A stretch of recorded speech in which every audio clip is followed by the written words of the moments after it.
Ladies and gentlemen, please welcome NAED Chair Glenn Goedecke.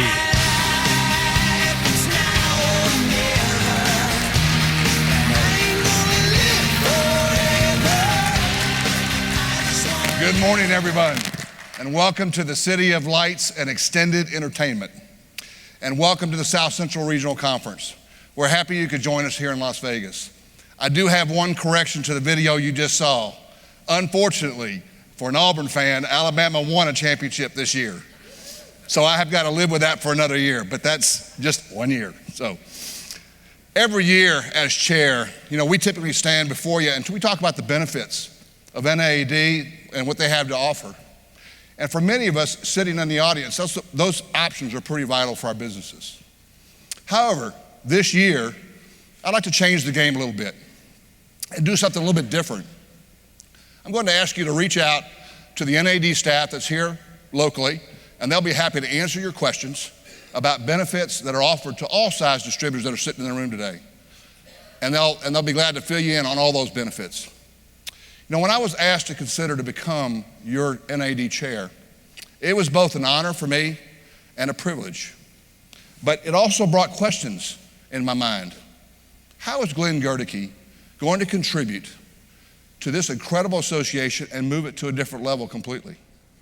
How in the world would I follow two previous chairs from Mayor Electric Supply and truly make a difference for each of you sitting in the audience today? Well, when I pondered those questions and the potential answers to those questions, the only thing I could really ultimately go back to was a time back in junior high and high school when I searched out the opportunity to play football. Football in the 70s was always about the biggest and the strongest people in the class. And mind you, I grew up in Houston, Texas. The state is simply a mecca for producing football talent. How was a 6'1", 165-pound kid going to compete against the biggest and the strongest? Mind you, players were typically over 200 pounds and would go as high as 240 pounds in high school. And how was this scrawny little kid dreaming about playing on the varsity actually going to make that happen when there's so much better talent ahead of him? Well, coaches and teachers always told me, in order to grow and to excel as an individual, you need to have three key factors. You had to have can do, you had to have will do, and you had to have want to. When it comes to the game of football, it's not always how hard you play. Sometimes it's how smart you play that's most important. I simply had a barrier to overcome. And the way to overcome it was to outwork my biggest competitor for the position that I wanted to play. Well, back then, it was about tryouts and making an impression on that one coach. I was never really the best student. But when it came to sports, my attitude was always an A. You see, attitude is what you're born with. It's not something you learn. It's not something you're taught. It lives right here in your heart. It represents one side of a triangle. And on the other two sides is skills and knowledge. Fortunately, those two key attributes can indeed be taught and learned. Football is all about mentality and the drive to be aggressive toward your goal. In this case, finding a way to win. Well, by my sophomore year of high school, I reached that goal and I played on that varsity team. And it was simply based on the attitude to win. I had a great high school career as a defensive end, and we played for the state championship twice. I had several scholarship opportunities inside the state of Texas. Good, bad, or indifferent, this independent spirit wanted to leave home and leave the confines of home. So a new journey began for me. And it would have to be more than just football. It had to be a place that had great food, great fun, and hopefully I could get some good grades. I ended up at Tulane University in New Orleans with one mission, to walk onto that football team and hopefully earn a scholarship. Not a real easy task. The coach thought this 6'3", 195 pounds of nothing was simply a joke and a distraction. So I made him a deal. If he gave me one shot at varsity instead of a continuous practice squad, and let me show him my capability and my attitude, I would let my actions speak louder than my words. If I did not perform on that one shot, then I would simply walk away, and I would likely transfer to another school. He had absolutely nothing to lose. In 1977, my freshman year, I got my one shot in the third game of the season, playing against Georgia Tech. In the fourth quarter of that game, we were winning 35-9, and I received my opportunity to show attitude. 2 quarterback sacks, 2 solo tackles, and the rest was completely history. I earned scholarship the next year, and I started from that point on. Only downside, 195 pounds to 269 pounds in 22 months. Great food. So why do I tell you this story? That track defined for me that with can do, will do, and want to, that any human being, no matter what the circumstances are, or the obstacles that sit in front of you, can ultimately make a difference. It's what we do every day as distributors. We are constantly defining the value we bring to our customers, the same as I did with that one coach. It was not the biggest. I was not the biggest. I was not the fastest. I wasn't the strongest. But my attitude to reach the win was impervious. Today, the world of distribution is changing before our very eyes. And we have obstacles being placed before us by lots of entities. But it's the distributor that wakes up every day and every morning, finding solutions, finding the best of class in associates, and being the most knowledgeable on products that win the customer's favor. You know, we have an obligation to our customers to be the best source for the market. Thus my theme for this year. 33 plus years in this industry and 20 plus years associated with NAED has helped me have a better understanding of the things we need to put in place that keep the channel always in the forefront with both suppliers and customers. However, it is really up to us to change our organizations to meet the new demands of the market. This year, as chair, I selected the theme of connecting forces through the channel. Because even though the model of distribution is changing before us, we still remain the best source for products and expertise to the customer and to the market. Through my numerous articles and discussions, you see 4 key directives driving my theme, connecting forces to the channel. A, importance of the channel. 2, impact of the millennial on distribution. 3, distribution being relevant in a very transformational age. And 4, finally, long-term strategic planning for our association. Let's talk about those 4 points if we could for a minute. Importance of the channel. The channel is only as good as the associates that you have on board. Your people are your biggest asset, we all know that. But as managers, it's each of our jobs to make sure that we are investing in our people to improve their knowledge, their skills, and ultimately their communication abilities. Your associates represent your key to bringing the ultimate value to those that pay our bills every single day.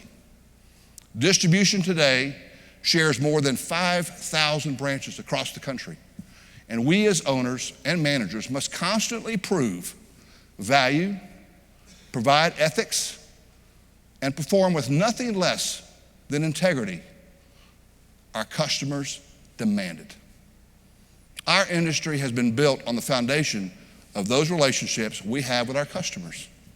The fact of the matter is that non-traditional businesses such as Lowe's and Home Depot have been chipping away at our market for years. Now we can add online giants like Amazon into the mix. None of them are better than us traditional distributors. They do have deeper pockets. They have more resources. But how do we go out and demonstrate the value that we provide to our customers? we focus on partnerships. Stronger and more collaborative partnerships with your suppliers will help distributors continue to win in our marketplace. Now, most of us will probably say we already have good relationships with our suppliers. So now it's time to think about how do we take that relationship and move it to the next level. How many opportunities do you take to sit down with your key supplier to really map out a 3-year strategic plan on how you're going to gain market share in your particular markets? Not only do we need to plan, but we need to make sure that milestones are put in place that hold both parties accountable for the transaction. And we need to be able to critique both sides of that transaction in order to better determine what works best for our customers. Number 2, the impact of the Millennial on distribution. I know you've been reading my columns in TED Magazine about the millennials because I've heard from several of you through email and what you thought about my article. This generation will help us totally rethink our strategy in the next 5 to 10 years. Folks, at 80 million strong, they're the biggest generation next to the baby boomers. Keep in mind that this generation will not just come to work for you because you offer them a job. At Mayor Electric, we've had experience, a small rash of young, talented associates leaving to start in a brand new industry completely. For every 5 associates we potentially hire, we have the possibility to lose 2 or 3 of these outstanding, talented individuals. Is this the wave of the future with millennials? According to a recent survey, 34% of millennials identify themselves today in business as leaders. And 59% aspire to be leaders in the next 5 years. How different is that path from the one we all followed down?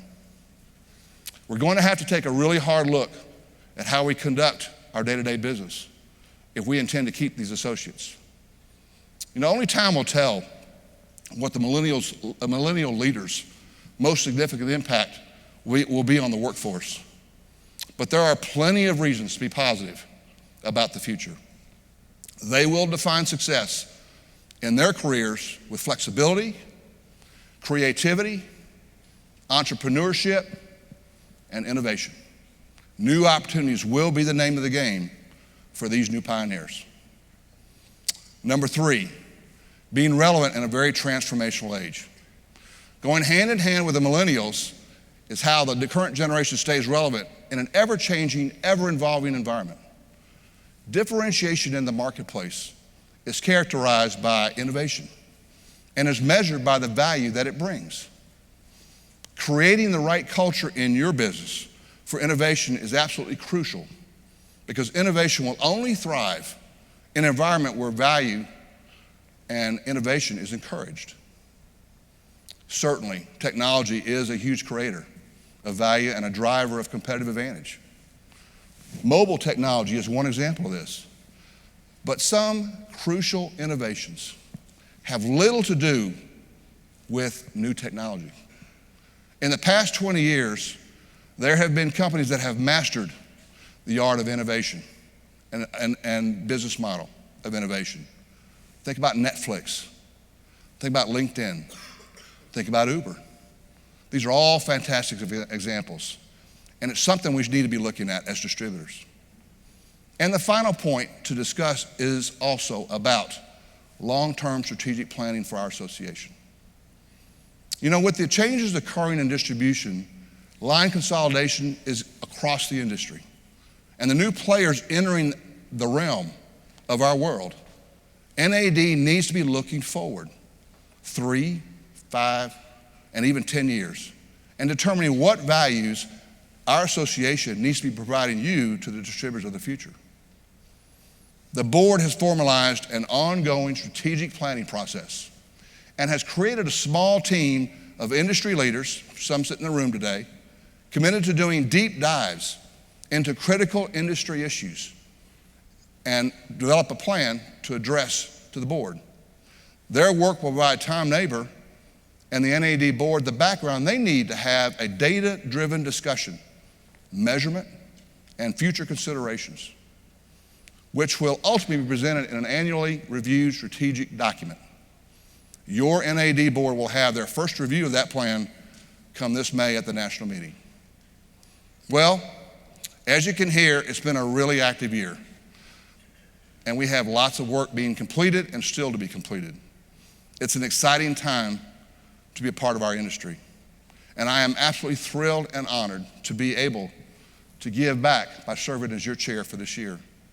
The topics I've covered this morning are key points that help us moving forward the industry.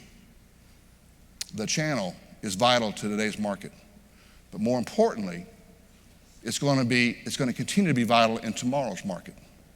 I hope that as you leave this conference on Friday, that you have enough information to speak to your partnerships with suppliers and customers and continually provide evidence that distribution still remains the best road to the marketplace. Connecting forces through the channel. Let it be your theme this year as you venture to new heights with each of your businesses. Remember that great strategy alone is not going to win the game. The win comes from implementing that strategy and basic blocking and tackling. Now I'd like to take a moment to thank the people and the organizations that have helped make this event possible today, your sponsors. These companies underwrote many of the programs offered at this year's event, and they deserve a very special recognition. Please join me in thanking our platinum sponsor, Eaton Corporation.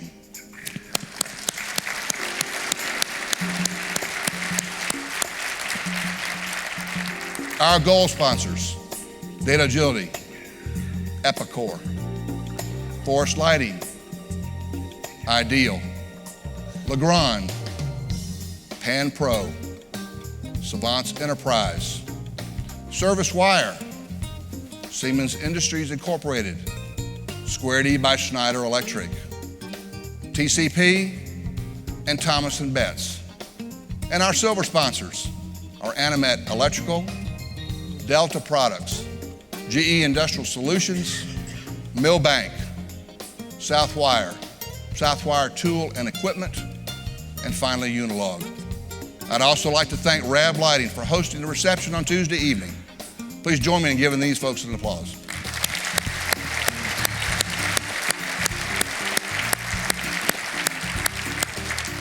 I'd like to encourage everyone to join us at 6 p.m. on the Pavilion Ballroom and Terrace for the NAED networking session tonight at 6 p.m. Before I pass on the baton, I do want to thank a very special set of associates, and that is my Mayer Electric family. It would not be possible for me to stand here today without their support and commitment to allow me the opportunity to serve in this role. The senior leadership team at Mayer is truly a remarkable team, and I'm proud to be called a member. Additionally, I cannot forget my wonderful bride, Nancy, who many of you already know, for her wonderful support in my efforts. And of course, my family, David, Scott, Jana, and who are all fourth generation in the business. The fifth generation has already entered the world. She's 2.5 years old, already has an attitude, and is considered bossy. So my guess is she'll run the business in the fifth generation.